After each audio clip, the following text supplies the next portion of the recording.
পড়ছি আল্লাহ রাব্বুল আলামিন ফরমায়েন বিসমিল্লাহির রহমানির রহিম بل تؤثرون الحياة الدنيا والآخرة خير وأبقى আমার আল্লাহ রাব্বুল আলামিন ফরমান বরং তোমরা যে দুনিয়ারে প্রাধান্য দিরায়, যে দুনিয়াটারে উত্তম মনে করায়, না না না, এই দুনিয়ার চাইতে সর্বোত্তম এবং সর্বশ্রেষ্ঠ হইল আখিরাত। সুবহানাল্লাহ জোরে হোক। এখন কইবা আমরা তো আখিরাত মানি, আখিরাত শ্রেষ্ঠ জানি, কথাটা কিন্তু সঠিক, অথচ আমরা বিশ্বাস করি কিন্তু মানি না। বলি কিভাবে? আখিরাতের কাম আপনার আমার মাঝে নাই, সর্বপ্রথম আমার মাঝেও নাই। জনজার মাঠে যাওকা, জনজার মাঠে মানুষ যায়, সে যে মরব তার অন্তরের মাঝে মৌতর বয় জাগ্রত হওয়ার লাগে জনজার মাঠে যায়।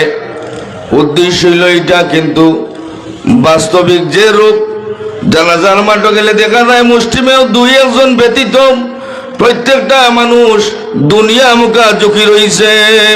তার প্রমাণ হইল কেউ মোবাইল বা করব সেলফি মারে, কেউ লাইভ অনুষ্ঠান লাইভ প্রোগ্রাম করে, কেউ দুনিয়াবি আলাপচারিতার লিপ্ত, আবার কেউ কেউ আছে সিন্নি খাওয়ার লাগি পাগল। একজনে আরেকজনের লগে কথা বলা বলি করে, গরুর গোস্ত দি পালা মজার আখনি বানানি হইছে, চল খাইয়াইব, মাতকে ওলা হইন না। কিন্তু জানাজার মাঠও যাওয়ার উদ্দেশ্য এটা হইল, আমার এক ভাই বাতি যাও, তোমার প্রতিবেশী মারা গেছেন, মাঠের মাঝে আজি রয়েছে, এখন যদি আমি মারা যাই ঠিক কালকে আগামী খাইল অনুরূপ ভাবে এই সময় এই মসজিদের খাটিয়ায় আমার শুয়ানি হইব। আপন জনেরা সবাই জড়ো হইয়া আমারে সাদা কাপড় লাগাইয়া খাটিয়া কাঁধে লইয়া কবরে গিয়া দাপন করিয়া চির বিদায় দিয়া আইব আসানি জানা। এই চিন্তা এই পেরেশানি আপনার আমার অন্তরের মধ্যে থাকতো, কিন্তু বাস্তবিক পক্ষে দেখা যায় এটা নাই। মর্ম এটা মানি, কিন্তু দুনিয়ার যে লোভ, এই লোভ আপনারে আমারে এমন ভাবে গ্রাস করছে, পিছনে আজরাইল, সামনে কবর, কবরে আবার আযাবও আছে, জানাও আছে। আপনার আমার জীবন থেকে প্রতি সময় একটা দিন একটা রাত্রি অতিবাহিত হইতে আছে, জিন্দগিটা ছোট হইতে আছে, ছোট হইতে হইতে এক সময় জিন্দগির রশি ছিঁড়ি যাইবা, আর আপনি আমি কবর দেশ যাইমুগে, হাসাইন না। এর লাগি এই কবরও যাইবার আগে আমরা কবরের সামান জোগাড় করতাম। বাস্তবিক পক্ষে দেখা যায় কবরের সামান জোগাড় করা তো দূরের কথা, দুনিয়ার সামান দোলা করিও শেষ করতাম পারি না।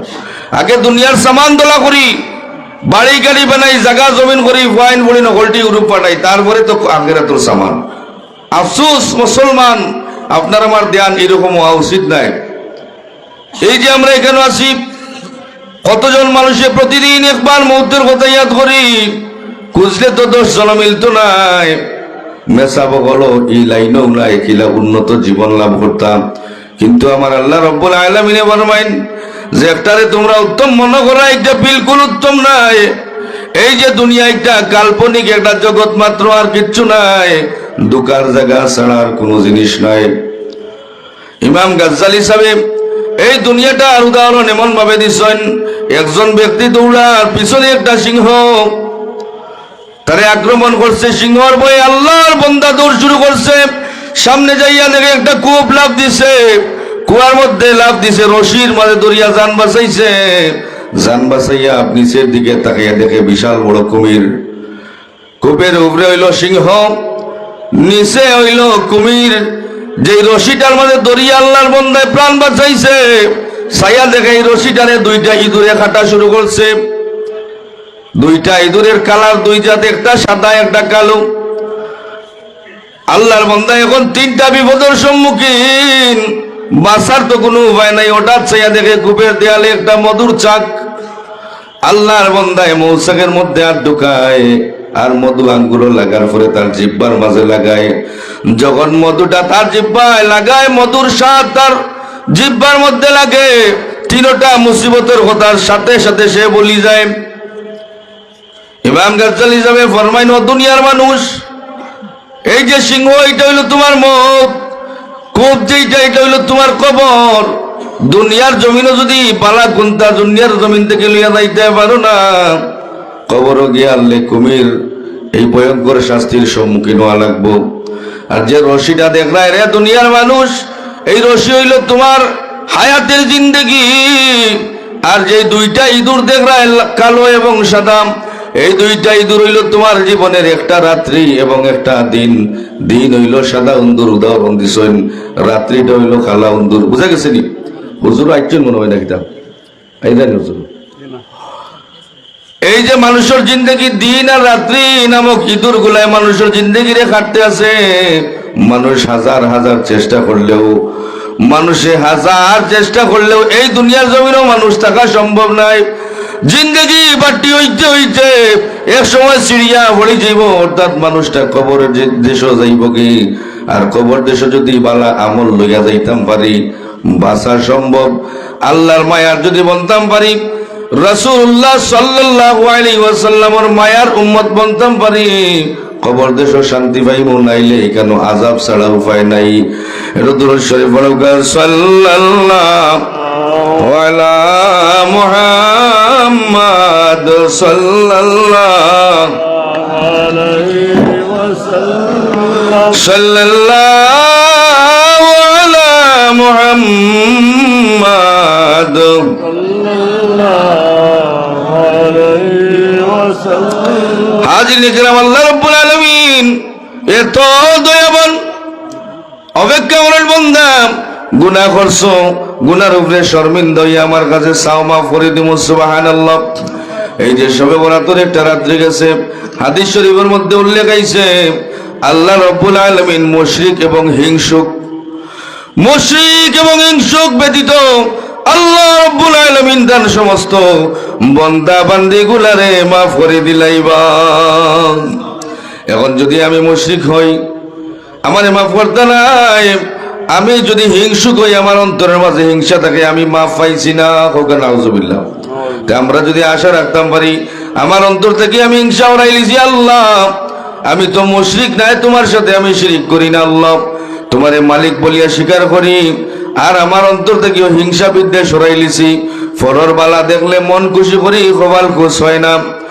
যেমন আপনার আমার মুর্শিদে আল্লামা সাহেব কিবলার একটা কৌল আছিল, ভক্তবিন্দুরে শিখাইয়া দিতা, ফরর বালা দেখলে মন খুশ করিও, ফরর মন্দ করার চিন্তা করিও না। আল্লাহ রগলি হলে বাতাইয়া দিন বাবারে। যদি তুমি দোয়া লইতে পারো না, মানুষের খেজমত করিয়া উপকার করিয়া মানুষের দোয়া যদি লইতে পারো না, তবুও বদুয়া লইও না। কারণ ওর মানুষের দোয়ায় বন্ধাম উন্নতের স্বর্ণ শিখরে আরোহণ করতে পারে। আর মানুষের বদুয়ায় মানুষের বদুয়ায় মানুষ উন্নতির চাইতে উন্নতির থেকে অবনতির দিকে ডলিয়া পড়তে পারে। সুতরাং এই জগত মানুষের বদুয়া লইতাম না আমরা, এর লাগে আমরা সাবে কইতা, ফরর বালা দেখলে মন খুশ করিও, মন্দ করার চিন্তা করিও না, চেষ্টা করিও না। আমরা প্রত্যেকে আল্লাহ রাব্বুল আলামিনে নেক আমল করার তৌফিক দিও, আর মৌতর বাদর জিন্দেগির লাগি কিছু কিছু আমল করার তৌফিক দিও। যেহেতু আপনার আমার নবীজি ফরমাইছেন, আপনার আমার নবীজি কইন, আসল বুদ্ধিমান কে জানো নি? আসল বুদ্ধিমান হইলা ও গুরু মানুষ যে তার নিজের জীবনের হিসাব নিজে করে আর মৌতর বাদর জিন্দেগির লাগি কিছু কিছু আমল করে। এখন আমরা আসল বুদ্ধিমান হইতাম চাই কিনা? চিৎকার যে হোক, আমরা আসল বুদ্ধিমান হইতাম চাই কিনা? আল্লাহ আমরারে জিন্দেগির নেক আমল করার তৌফিক দিউকা, আর মৌতর বাদর জিন্দেগির লাগি আমল করার তৌফিক দিউকা। আল্লাহ যদি তৌফিক দিন, আমরা আজকের বিশেষ অতিথি আপনারা যার জন্য অধীর আগ্রহে অপেক্ষমান হুজুর আইছেন আমরা এখানে, আলহামদুলিল্লাহ আপনারা সব বইবা। আর আমি ওখানে শেষ করলাম, ওয়া আখিরু দাওয়ানা আলহামদুলিল্লাহ রাব্বিল আলামিন। আসসালামু আলাইকুম।